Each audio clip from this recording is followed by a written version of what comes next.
Good morning. 10 के दमदार trades में आपका स्वागत है। विरोर में रहेंगे अगले आधे घंटे और हमारे साथ पिछले शो से राजेश थरपोते और प्रकाश गावा बने हुए हैं। एसबीआई सिक्योरिटीज के सुदीप शाह और सेंट्रम ब्रोकिंग के नीलेश जैन अपने टॉप ट्रेड्स के साथ जुड़ेंगे। इसके अलावा बिग मार्केट वॉइसेस में आज दो खास मेहमान होंगे। मास्टर्स इन्वेस्टमेंट मैनेजर्स के फाउंडर सौरभ मुखर्जी से हम बात करेंगे कुछ पोर्टफोलियो बेट्स पर, और वहीं बाजार के टेक्निकल्स और दमदार रॉकेट कॉल्स पर आने के लिए आज जुड़ेंगे केडियानॉमिक्स के फाउंडर सुशील केडिया। ये सब लाइंड अप है कुछ ही देर में शो में, लेकिन एक बार जरा मार्केट को रिविजिट करते हैं। मार्केट में आज प्रेशर है दो स्टॉक्स की वजह से, एचडीएफसी बैंक और रिलायंस, और दूसरी तरफ सपोर्ट देने का काम आज कर रहे हैं आईटीसी और एक्सिस बैंक का। लेकिन प्रेशर ज़्यादा दो स्टॉक्स की वजह से। एक बार रिलायंस और एचडीएफसी बैंक दोनों इस समय डे लो पर, और उसके सामने आईटीसी और एक्सिस ये ग्रीन में। टाटा मोटर्स डे हाई पर इस समय। आईसीआईसीआई बैंक ने भी एक अच्छा मोमेंटम दिखाया इस समय। टाटा मोटर्स, आईसीआईसीआई बैंक ये दोनों स्टॉक्स डे हाई पर। टीसीएस डे हाई पर। तो ठीक है, मार्केट को इतना ख़राब नहीं है। एडवांस डिक्लाइन भी 1:1 ही है। हालांकि मिड कैप अब वापस रेड में आया है, लेकिन एक बस ये दो स्टॉक्स हैं और इनमें सेलिंग प्रेशर काफ़ी है, रिलायंस और एचडीएफसी बैंक पर। अदरवाइज मार्केट ठीक ठाक है। अच्छा, वो आरआर काबेल की जो लिस्टिंग हुई थी वो 1180 पर सेटल हुआ प्री ओपन में। 1035 का इशू प्राइस था। करीब करीब 14% का यहाँ पर प्रीमियम है। ये मेरे ख्याल से अब टाइम क्या हुआ, 9:59, 30 सेकेंड्स बाकी हैं। अच्छी प्रमोटर ग्रुप से कंपनी बिलोंग करती है, काफ़ी अच्छा ट्रैक रिकॉर्ड रहा है इनका। एक सवाल ये उठ रहा था कि क्या ये महंगा है, क्योंकि ऑलरेडी जो आपके पीयर है पॉलीकैब, जिसने खैर बहुत शानदार मूव्स दिखाए हैं, उसके मुकाबले शायद मार्जिन प्रोफाइल इतनी अच्छी नहीं है।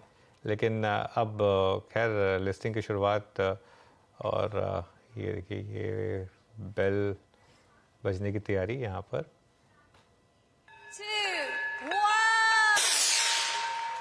ओके, 1180 पर शुरुआत आरआर काबेल की लिस्टिंग की, 1175 पर अब इस समय। तो ठीक ठाक ही लिस्टिंग हुई है, 1170, 1180, और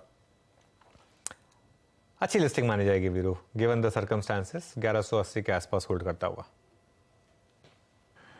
जी हाँ, लिस्टिंग अच्छी है। जो अनुज कहते हैं, जो गिवन सर्कमस्टेंसेस आज हमारे पास हैं, हमें एक अच्छा दिन शायद इनको नहीं मिला, लेकिन फिर भी इस सूरत हाल में लगभग 154 रुपए के प्रीमियम के साथ ये लिस्टिंग हुई है। अनुज, थोड़ा सा इंडिसेस को डिस्कस करते हैं। 20,007 निफ्टी बैंक तो एटलीस्ट आज के इस बड़े रिस्क को, मतलब एचडीएफसी बैंक जो इवॉल्व हुआ था आज, उसको एक्सिस बैंक और आईसीआईसीआई बैंक की स्ट्रेंथ के चलते थोड़ा सा नेगेट कर रहा है। बट रिलायंस का ये एडिड प्रेशर क्या हैंडल कर पाएगा निफ्टी, क्या लग रहा है? आई मीन ये एक सरप्राइज पैकेज है रिलायंस आज फॉर द टाइमिंग। नहीं है, बिल्कुल है सरप्राइजिंग पैकेज। सरप्राइजिंग कह लें आप या जो मर्जी कह लें, लेकिन क्लियरली एक इम्पैक्ट तो है मार्केट पर रिलायंस की वजह से। क्योंकि जैसे कहते हैं ना, हम तैयारी कर रहे थे एचडीएफसी बैंक के वीकनेस की, रिलायंस आउट ऑफ सिलेबस आ गया, तो ये आज एक थोड़ा सा आउट ऑफ सिलेबस आया है। और ये ब्लॉक डील जो हुई है, बड़ी ब्लॉक डील हुई है। ये अभी तक पता नहीं चल पाया कि किसने मतलब इसमें बेचा है, लेकिन इसका इम्पैक्ट है। लेकिन अगेन वीरू, टेक्निकली देखा जाए तो इस समय मार्केट बहुत ज़्यादा वीक होनी चाहिए थी। उसके हिसाब से ठीक है, मार्केट अभी भी होल्ड कर रहा है लेवल्स, लेकिन अभी भी कोई ट्रेड नहीं बनी है। जब तक मार्केट अपने लेवल्स होल्ड ना करे तब तक ट्रेड ना ही लें तो मेरे ख्याल से बेटर रहेगा, या इंडिविजुअल स्टॉक्स पर ट्रेड फोकस करें तो बेटर रहेगा। जी वाकई इंडिविजुअल ट्रेड्स आज सुबह सुबह जितने हम लोगों ने पिक किए वो अच्छा स्विंग दे के भी गए। खैर, ये कार्यक्रम आज बहुत सारे मेहमानों से और आज की इस लिस्टिंग से आरआर केबल की सुसज्जित है। 4 मेहमान आपकी स्क्रीन पे हैं, और सुदीप शाह, नीलेश जैन फ्रेश पर्सपेक्टिव लेके, और राजेश थरपोते जी और प्रकाश गावा पिछले कार्यक्रम से इस कार्यक्रम में भी शिरकत करेंगे। सुदीप, गुड मॉर्निंग, आपका स्वागत है। बताइए इंडिसेस पे व्यू और दो आपकी conviction ideas. Good morning Veeru ji, good morning Anuj. मुझे लग रहा है जो हिसाब से आज मार्केट ने ओपनिंग किया और उसके बाद 20,040, 20,050 के लेवल के ऊपर सस्टेन नहीं कर पा रहे हैं, और पहला 1 घंटे का जो लो था स्टॉक ने अभी उसको तोड़ा, इंडेक्स ने भी उसको तोड़ा भी है। जो हिसाब से हम देख रहे हैं 20,000, 19,980, 19,990 ये लेवल पे वापस एक बार इंडेक्स आ चुका है। तो मुझे लग रहा है यहाँ से थोड़ा वीकनेस रहेगा। जब तक 20,050, 20,070 का लेवल क्रॉस नहीं होता है, तब तक 19,930 और 19,900 का सपोर्ट लेवल हम देखते हैं कि निफ्टी में एक बार आ सकता है। तो मुझे लग रहा है थोड़ा कॉशियस अप्रोच रख के काम करना चाहिए आज हमें। और बैंक निफ्टी की यदि बात करें तो 45,800 का जो एक रेजिस्टेंस लेवल है, जब तक वो क्रॉस नहीं होता है तब तक हमें लग रहा है कि एक बार 45,400 45,350 के लेवल्स बैंक निफ्टी में आ सकते हैं। और आज थोड़ा कंसोलिडेशन के साथ थोड़ा नेगेटिव बायस हमें लग रहा है दोनों इंडाइसेस में देखा जाएगा। ओके, सुदीप आपकी पिक्स शायद नहीं हुई है। Good morning.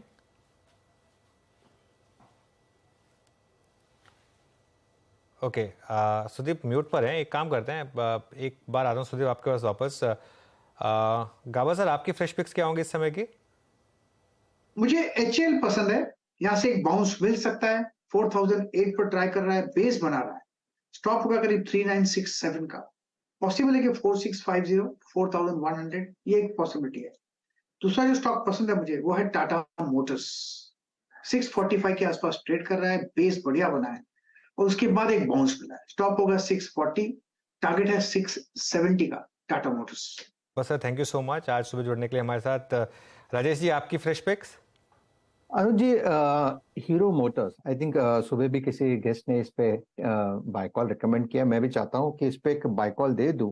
सबसे बड़ी बात है, बाजार में जो वोलेटिलिटी है उसके सामने ये डटा खड़ा है। इसका अगर आप पैटर्न देखें तो इससे inverted head and shoulder price formation. इसका जो टारगेट दिखता है वो है करीबन 3200, 3250, 3100 के ऊपर हम बाय करेंगे। स्टॉप लॉस होगा 3060। एक सेल कॉल भी लूंगा मैं। जहाँ वीकनेस है, मुझे लगता है OMCs, ऑयल मार्केटिंग कंपनीज में वीकनेस है, HP, BP, IOC। तो अगर मुझे एक चुनना है, then I would like to go short in HPCL। मुझे लगता है ये जो फिलहाल इसका जो ट्रेंड बन रहा है डेली चार्ट पे, ये एक वीक ट्रेंड है, कंसोलिडेशन हो रहा है, लेकिन कंसोलिडेशन ये इसकी इंपॉर्टेंट क्लस्टर ऑफ एवरेजेस के नीचे हो रहा है। तो यहाँ पे लगता है कि ये एक बार के लिए करेक्ट होगा। कहाँ तक? 230 तक का फॉल मुझे HPCL में दिखता है। 254 करंट प्राइस है, तो हम सेल करेंगे 265 के स्टॉप लॉस के साथ। 230 ये इसका टारगेट होना चाहिए। ओके, HPCL पे सेल सर्कमस्टेंसेस हैं भी आपके पास पर्याप्त इस पर एक सेल खोलने के, ट्रेड लेने के, और मूव इसमें अच्छा आता हुआ, डे लो की डिजेक्ट्री में आके ट्रेड करता हुआ।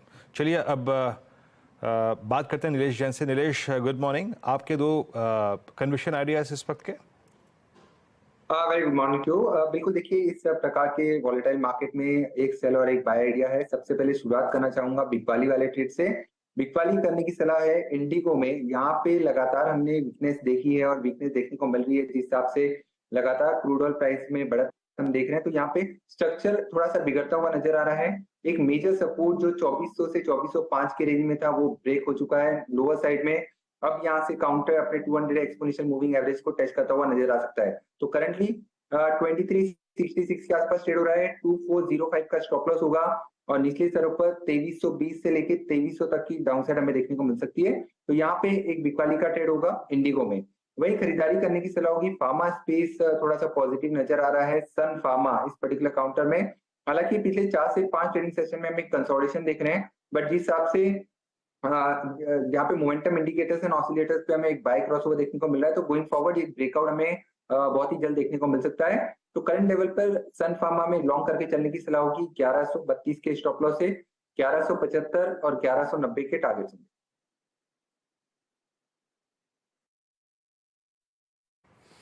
ओके, अच्छा, सुदीप के ट्रेड रह गए थे। सुदीप, फटाफट अपने ट्रेड देंगे। जी जी वीरू जी, मेरा पहला ट्रेड है ICICI बैंक। हमने देखा है कि बैंक निफ्टी में जो HDFC बैंक को लेके जो मंदी हो रही है, तो उसके सामने एक्सिस बैंक और ICICI बैंक सपोर्ट कर रहे हैं, और ICICI बैंक के लिए 980 का एक बहुत इंपॉर्टेंट बेस है। और यहाँ पे ICICI बैंक का 20 डे एक्सपोनेंशियल मूविंग एवरेज भी है। प्लस हम ये देख रहे हैं कि अगर ऑप्शंस डेटा देखें तो 980 और 990 के पुट्स में एडिशन है, और साथ साथ में यहाँ पे सामने 1010 1020 के कॉल में अनवाइंडिंग भी हो रही है। तो मुझे लग रहा है कि ICICI बैंक में स्ट्रेंथ हम अगले 1-2 सेशन में देख सकते हैं। तो 980 के स्टॉप लॉस से ICICI बैंक 1020 के टारगेट के लिए मेरा पहला पिक है। दूसरा पिक है ONGC। PSU स्टॉक्स में वैसे भी हम बाइंग देख रहे हैं पिछले कुछ हफ्तों से, और अच्छा मोमेंटम CPSE स्टॉक्स में बना हुआ है। और ONGC का अगर डेली वीकली चार्ट भी देखें तो higher top higher bottom formations तो हो ही रहे, पर स्टॉक ने अपना जो एक इम्पोर्टेंट एक रेजिस्टेंस था 180 183 का, उसके ऊपर भी सस्टेन करना चालू कर दिया, और अब यहाँ पे मार्केट के वीकनेस के सामने भी यहाँ पे हम गेन देख रहे हैं, तो एक आउट परफॉर्म भी कर रहा है स्टॉक। तो मुझे लग रहा है यहाँ पे 184 के स्टॉप लॉस से 196 के टारगेट के लिए ओएनजीसी को लिया जा सकता है। ओके, ओएनजीसी को यहाँ पर रेडार पर रखें। चलिए अब एक काम करते हैं, एक बार जरा मार्केट रिविजिट करते हैं, क्योंकि अब हम डे लो पर निफ्टी में एक सडन कोलैप्स आया फिर से 19970 इस समय निफ्टी पर, और उसका सबसे बड़ा फैक्टर है एचडीएफसी बैंक।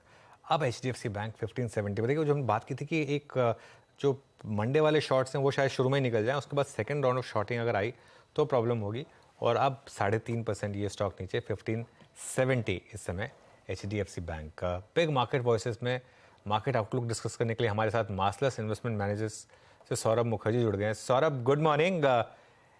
एचडीएफसी बैंक है क्या आपके पोर्टफोलियो में, और अगर है तो ये जो एनालिस्ट मीट हुई थी इस पर आपका क्या व्यू रहा, जो और मार्केट के रिएक्शन पर क्या व्यू रहा आपका? भारी पैमाने पे है, और इसीलिए हम एग्जिस्ट करते हैं। हमारे देश में या ब्रोकरेज एनालिस्ट, पूरी दुनिया भर में एक्चुअली ब्रोकरेज एनालिस्ट का काम है शॉर्ट टर्म व्यू लेना, और हमारा काम है लॉन्ग टर्म इन्वेस्टिंग करना।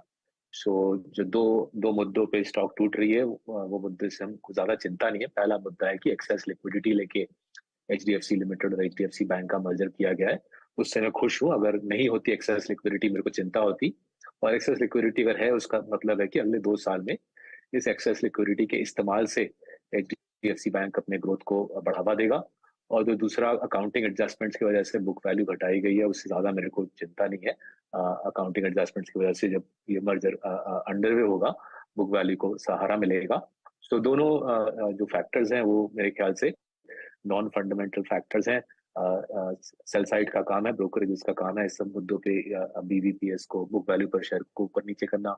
हमारा काम है लॉन्ग टर्म व्यू देख के स्टॉक में पोजीशन बढ़ाते रहना। एक डिस्क्लेमर दे देता हूँ, स्टॉक में मेरा निवेश है मार्सलस के पीएमएस के जरिए से, मेरे पेरेंट्स का भी निवेश है और हमारे 10,000 क्लाइंट्स का भी निवेश है स्टॉक में। नहीं तो एक बार इस पे और डिटेल में बात करना चाह रहा था मैं, क्योंकि यहाँ पर बात हो रही थी कि मार्जिन पर भी प्रेशर आएगा और शायद थोड़ा एसेट क्वालिटी पर भी थोड़ा सा एक इम्पैक्ट आएगा, जो एक रीजंस रहे थे एचडीएफसी बैंक का एक प्रीमियम वैल्यूएशन कमांड करने के लिए। सौरभ, तो क्या एक वो थीसिस थोड़ा सा खराब हो रहा है, जो एक 4 times price to book HDFC Bank को नॉर्मली हिस्टोरिकली मिलती रही है, क्या उससे अब कम, ऑलरेडी खैर कम पे ट्रेड कर रहा है, लेकिन और डी रेटिंग की यहाँ पर नियर टर्म में गुंजाइश है? देखिए, मार्जिन वाला थीसिस मेरे को लॉजिकल नहीं लगता। अगर एचडीएफसी बैंक के पास एक्सेस लिक्विडिटी है, and I agree excess liquidity है इनके पास, as they grow into that excess liquidity, जैसे एचडीएफसी लिमिटेड और बैंक का बुक जुड़ रहा है, as they grow into that excess liquidity, both return on assets and ROE दोनों को सहारा मिलेगा। सो ये मार्जिन का जो पॉइंट ऑफ व्यू कि निम्स क्रंच होंगे, I don't agree with that. मेरे ख्याल से ऐसा नहीं होगा। और अगर आप एसेट क्वालिटी की बात करें, एचडीएफसी बैंक का ग्रोस एनपीए और नेट एनपीए इंडिया के बाकी दिग्गज बैंक है, पीएसयू के साथ कंपैरिजन नहीं करना है। एचडीएफसी बैंक का ग्रोस एनपीए और नेट एनपीए इंडिया के बाकी दिग्गज प्राइवेट सेक्टर बैंक के मुकाबले करीबन आधा है, आधा, half, right. Gross NPA net NPA पे दूसरे बैंक्स के मुकाबले, दूसरे दिग्गज प्राइवेट सेक्टर बैंक के मुकाबले आधे पे है। तो मार्जिन पे किस लिए किसी को चिंता हो सकती है, मेरे दिमाग के, ऑनेस्टली मेरे कॉम्प्रिहेंशन के बाहर है। एक्सेस लिक्विडिटी से मैं खुश हूँ, बिकॉज रिमेंबर सबसे बड़ी चिंता क्या है लोगों को कि एचडीएफसी लिमिटेड का जो लायबिलिटी बुक है उसका फंडिंग एचडीएफसी बैंक को कासा के जरिए से करना पड़ेगा। अगर एचडीएफसी बैंक कासा को ज्यादा जल्दी भगाए तो वो फंडिंग ट्रांजिशन में एचडीएफसी लिमिटेड की बुक बॉन्ड मार्केट के जरिए से फंड होती है, एचडीएफसी बैंक कासा के जरिए से फंड होता है। ये ट्रांजिशन में एक्सेस लिक्विडिटी सहारा देगा, हेल्प करेगा, मदद करेगा, और इसलिए हम इन दोनों मुद्दों से ज्यादा चिंतित नहीं है। एसेट क्वालिटी की issue, as I said, data दिखलाता है, काफी सालों का डेटा दिखलाता है कि नेट एनपीए लेवल पे, ग्रोस एनपीए लेवल पे ये दूसरे बैंक्स के मुकाबले आधे पे है, and excess liquidity I think is a good thing. So दोनों मुद्दे पे हमको चिंता नहीं है, हम पोजीशन बनाए जाएंगे इस बैंक में। अच्छा सौरभ, एक स्टॉक जो आपने रिसेंटली ऐड किया, या रिसेंटली है पता नहीं मुझे, लेकिन मैं पढ़ रहा था कहीं पर, वो है ट्रेंट, और ट्रेंट में बहुत शानदार मूव्स रहे हैं। कोई स्पेसिफिक रीजन? क्योंकि रिटेल में कुछ ही स्टॉक्स ने आउट परफॉर्म किया, ट्रेंड उनमें से एक है। हाँ जी, देखिए काफी सालों से हमारी उनके मैनेजमेंट के साथ बातचीत चलती रहती है कि देखिए our point of view to them has been कि आप लोग वेस्ट साइड में तो खूब कमा लेते हो, बट बाकी जो आपके फॉर्मेट्स हैं वहां पे आप कमा नहीं पाते। तो जैसे जैसे हमारी कॉन्फिडेंस बढ़ी लास्ट 1.5 साल में, जूडियो के ब्रांचेस को विजिट करके, जूडियो के ग्रोथ को देख के, जूडियो के प्रॉफिटेबिलिटी, उस फॉर्मेट के दम को देख के जैसे जैसे कॉन्फिडेंस बनी, हमको समझ आया कि not just west side but Zudio भी जबरदस्त कमाएगा। जूडियो करीबन आई थिंक 400-500 आउटलेट्स हैं आज। हमारे अंदाजे से ये 4 से 5 गुना और आउटलेट्स खोल सकता है। 2000 से 2500 के आसपास जूडियो के आउटलेट्स खोल सकते हैं। That was our first big call कि वेस्ट साइड ही नहीं, जूडियो पैसा कमा सकता है। और हमारा दूसरा बड़ा कॉल ट्रेंड पे है कि इनका जो ग्रोसरी फॉर्मेट है, जो स्टार बाजार कहलाता है, ये फॉर्मेट भी हमारे ख्याल से कुछ ही दिनों में पैसा बनाने लगेगा। ये फॉर्मेट 10 साल से लॉस मेकिंग रहा है। हमारे रिसर्च के मुताबिक स्टार बाजार फॉर्मेट में भी पैसा बनने लगेगा। ये जेवी है इनका टेस्को के साथ। सो अगर हम इंडिया के इर्द गिर्द रिटेल में देखें, मेरे को कोई दूसरा फॉर्मेट नजर नहीं आ रहा जो साउथ इंडिया के ऊपर, इंडियन वुमेन के ग्रोइंग वेल्थ के ऊपर, और जो हमारे देश में जो एस्पिरेशन है, वुमेन की, यूथ की जो एस्पिरेशन है, उसके ऊपर खेल सकता है। तो नोएल टाटा और वेंकट और बाकी टीम को की सराहना करनी पड़ेगी। कमाल का फॉर्मेट बनाया है। 5-10 साल का कठोर मेहनत मेरे ख्याल से फायदा ला रहा है यहाँ पे। जसौरा जी नमस्कार, वीरेंद्र बोल रहा हूँ। मैं आपके विजय डायग्नोस्टिक पे बात करना चाह रहा था क्योंकि इसमें एक अच्छा मूव आया, उससे बात करूंगा, लेकिन एक और फाइंडिंग आपका रेनबो चिल्ड्रंस मेडिकेयर जो आपने पिक किया है, हाँ, थोड़ा इसके बारे में बताइए। हाँ जी, आपके पीछे सोच क्या है इसको पिक करने की सर? हाँ जी। तो देखिए, दो अलग अलग आई थिंक थीम्स यहाँ पे इंटरसेक्ट कर रहे हैं। पहला है, साउथ इंडिया में इकोनॉमिक बूम कमाल की आई है। लास्ट 5 साल में साउथ इंडिया बाकी देश को छोड़ के कहीं आगे चला गया है। तेलंगाना, आंध्रा, तमिलनाडु, कर्नाटका, मोटा मोटी सारे जो साउथ के स्टेट्स हैं, जबरदस्त इकोनॉमिक बूम है। उससे क्या हो रहा है, लोगों की इनकम लेवल्स बाकी हिंदुस्तान के मुकाबले लोगों की इनकम लेवल्स कई ज्यादा आगे चली जा रही है। और दूसरा जो थीम है कि working woman, Indian woman, school से लेके कॉलेज तक हर एक स्टार्ट ऑफ एजुकेशन में more girls are studying than boys. लड़कियों की पास रेट बॉयज के मुकाबले कहीं ज्यादा है। इसलिए एम्प्लॉयमेंट में इंक्रीजिंगली हमको डेटा आ रहा है कि एम्प्लॉयमेंट में लेडीज को ज्यादा पैसे मिल रहे हैं मेन के मुकाबले, और बैंक अकाउंट में भी लेडीज का ज्यादा पैसा है मेन के मुकाबले। सो वुमेन की प्रॉस्पेरिटी और साउथ की प्रॉस्पेरिटी दोनों को जोड़ते हुए हमने ये रेनबो चिल्ड्रन मेडिकेयर आइडेंटिफाई किया। करीबन 17 अस्पताल हैं प्राइमरीली साउथ इंडिया में, जहाँ पे ये लोग फोकस करते हैं चाइल्ड डिलीवरी, मैटरनिटी और पीडियाट्रिक हेल्थ केयर में। और जिस प्रकार का इनका बिलिंग रेट है, जिस प्रकार का रेवेन्यू पर कस्टमर है, नॉर्थ या वेस्ट में कोई अस्पताल उम्मीद भी नहीं रखता, सपना भी नहीं देख सकता नॉर्थ और वेस्ट में कोई अस्पताल इस प्रकार का पैसा कमाए कि पर चाइल्ड डिलीवरी, पर पेशेंट इस प्रकार का पैसा। तो नतीजा है कि 40-45% रिटर्न ऑन कैपिटल है, which in the context of hospitals is very difficult to do. 17 hospitals हैं, ग्रोथ अच्छी आ रही है। हॉस्पिटल्स, नए हॉस्पिटल भी खोल रहे हैं। आई थिंक गुड़गांव में एक हॉस्पिटल खोल चुके हैं अभी, और पुणे में भी कुछ प्लान्स हैं इनके। सो ग्रोथ रनवे काफी लंबी है इंडिया में। Formalisation of child care, paediatric care, gynaecological care अभी शुरुआती है। रनवे काफी है। साउथ का बूम चलता रहेगा हमारे ख्याल से, और लेडीज का, वुमेन का अर्निंग पावर इंडिया में कई ज्यादा और बढ़ेगा अगले 10 साल में। सो इन दोनों थीम्स को जोड़ते हुए हमने रेनबो चिल्ड्रंस हेल्थ केयर खरीदा। देखिए, रीसेंट फाइंडिंग्स, एडिशन, और ये आईपीओ के बाद से स्टॉक चला भी काफ़ी अच्छा खासा, याद रखिएगा। बहुत अच्छी सफल लिस्टिंग भी रही थी।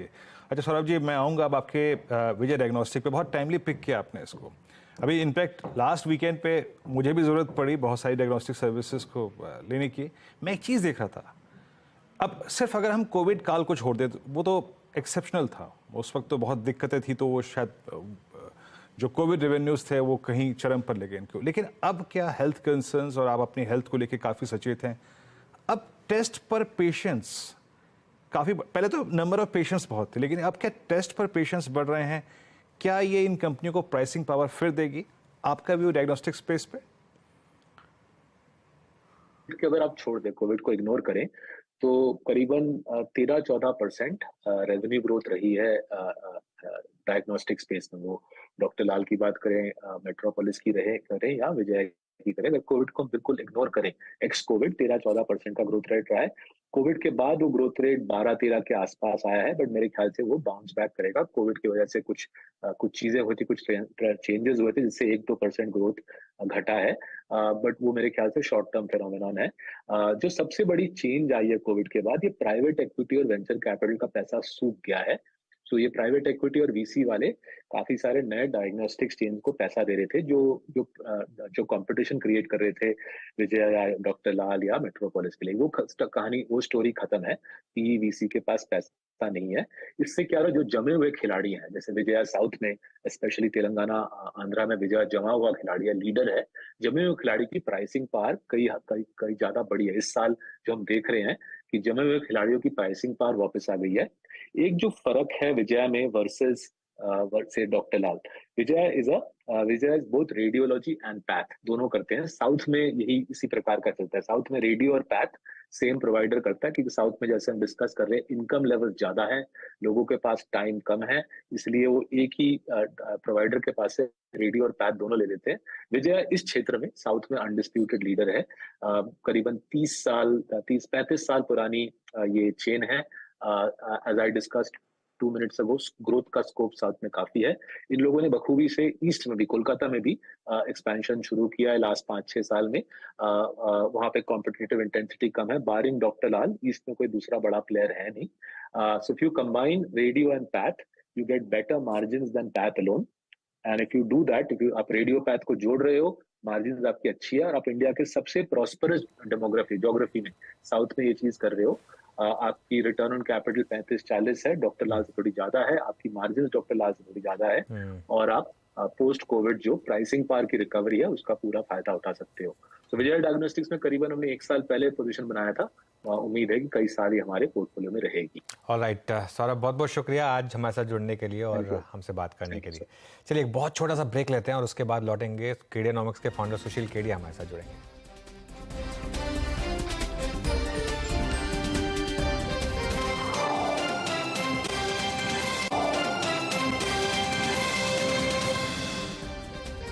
Welcome back. अब हमारे साथ कीड़ेनॉमिक्स के फाउंडर सुशील केडिया जुड़ गए हैं। आज जानते हैं उनके बोल्ड और रॉकेट कॉल। सुशील, गुड मॉर्निंग। आज की बोल्ड कॉल्स या रॉकेट कॉल से शुरुआत करते हैं। क्या होगी आज की बड़ी बिग कॉल?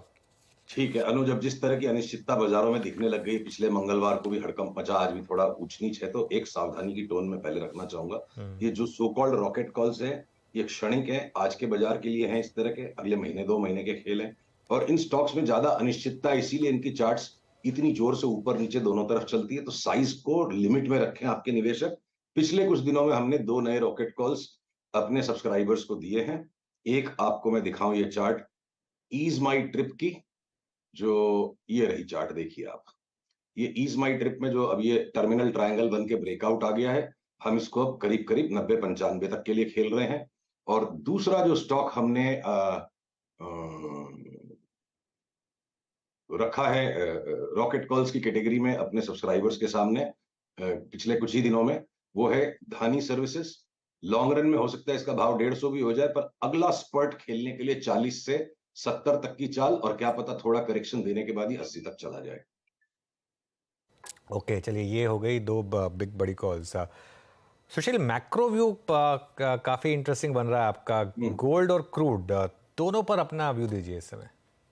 देखिए, गोल्ड पे जो हम पिछली बार हंसी मजाक में कह गए थे कि अपनी अपनी बीवियों से कह दो दिवाली तक हम इसको 20% नीचे लेंगे, अब उन्हें जाके कह देने का समय आ गया है कि 20% नहीं घट रहा, जितना घटना था गोल्ड घट गया। अब गोल्ड में एक नया बाई सिग्नल है, और ये गोल्ड अब मुझे न्यू हाई तक भागता हुआ नजर आ रहा है। फिलहाल के लिए हम $2200 को ध्यान में रखते हुए एक बार सौदे बिठाते हैं, और क्या पता वहां पे भी सेल ना आए। तो गोल्ड में एक तरफा तेजी अगले महीने 1.5-2 महीने के लिए, और दूसरी तरफ क्रूड पे एक बड़ा घातक कॉल है। और मैं चाहूंगा कि मैं एक चार्ट आपको दिखा सकूं क्रूड की MCX टर्म्स में, क्योंकि ज्यादातर लोग यहाँ MCX पे इसका व्यापार करते हैं। क्रूड के अंदर देखिए एक रिवर्सल बन गया है। ये ग्रेवस्टोन दोजी कैंडल बन के आज का जो गैप डाउन है, ये असाधारण है, ये कोई साधारण चाल नहीं है। और मुझे क्रूड अब जो चाल नीचे की शुरू हो गई है 7470 वाला 6400 तक करीब आता हुआ दिखता है। पर ये 10% की डिक्लाइन जो है, इसको लेके सेलिब्रेट करना अनुचित हो जाएगा। इसके बाद क्रूड पर हमारा एक बड़ा ही अजीब सा कॉल लोगों को लगेगा। मुझे लगता है क्रूड 6400 वाला सीधा 12000 तक भागेगा 6 से 8 महीने में, करीब करीब डबल हो जाएगा ग्लोबली, यानी $150 तक की चाल बन सकती है। इसको भविष्यवाणी कहना बिल्कुल गलत होगा, तैयारी कीजिए। और इस तरह की घटना कोई बड़े जियोपॉलिटिकल इवेंट के बिना शायद नहीं होगी। क्या पता अफ्रीका का वॉर का थिएटर रशिया के साथ साथ अब और बड़ा हो जाए या कोई और घटना घटेगी, पर क्रूड की चार्ट्स बता रही है कि ये अगला 10% ट्रैप है मंदी करने के लिए, और उसके बाद बहुत खतरनाक तेजी क्रूड में आने की संभावना है। सुशील जी, अगर आप ट्रेड मतलब इतना कन्विक्शन रखते हैं क्रूड पर, ऑलमोस्ट यहाँ से डबल होने की ट्रेजेक्टरी पर आप बिलीव करते हैं, तो अभी नहीं 10% घटने के बाद शॉर्टिंग का व्यू क्या है? हाँ जी, ओके, अच्छा, ओएनजीसी, एचपीसीएल, बीपीसीएल, आईओसी, यहाँ पे क्या कर रहे हैं आप? यहाँ पे व्यू क्या है आपका? कि आज भी इतने घटे हुए बाजार में बीपीसीएल ने जो भी नीचे गैप डाउन दिया, अगर आपका पीसीआर इस चार्ट को दिखा पा रहा है, मैं आपकी स्क्रीन नहीं देख रहा, तो बीपीसीएल में हमारा बहुत ही धुआंधार बाइंग का कॉल है। हमारे सब्सक्राइबर्स लोडेड हैं बीपीसीएल पर, सिमिलरली एचपीसीएल पर भी। अब ये जो चेन्नई पेट्रो बहुत ज्यादा बढ़ चुका है, तो बहुत एक्सट्रीम वॉलेटाइल हो गया। चेन्नई पेट्रो 480 भी चला जाएगा तो इंट्राडे में 5% घट जाता है, तो एमआरपीएल सेफर बेट है। ओएनजीसी एक्सट्रीमली ओवरबॉट है इस वक्त। अगर ये 20-25 रुपया नीचे आ जाता है तो उसको निवेश करके बैठना हमें उचित लगता है, और अगर ये क्रूड की थीसिस राइट हो गई तो साल भर में अगर ओएनजीसी 400 हो गया तो बड़ी बात नहीं, पर उसके लिए अभी के अभी बाइंग करनी नहीं, पुल बैक में लेना है ओएनजीसी को।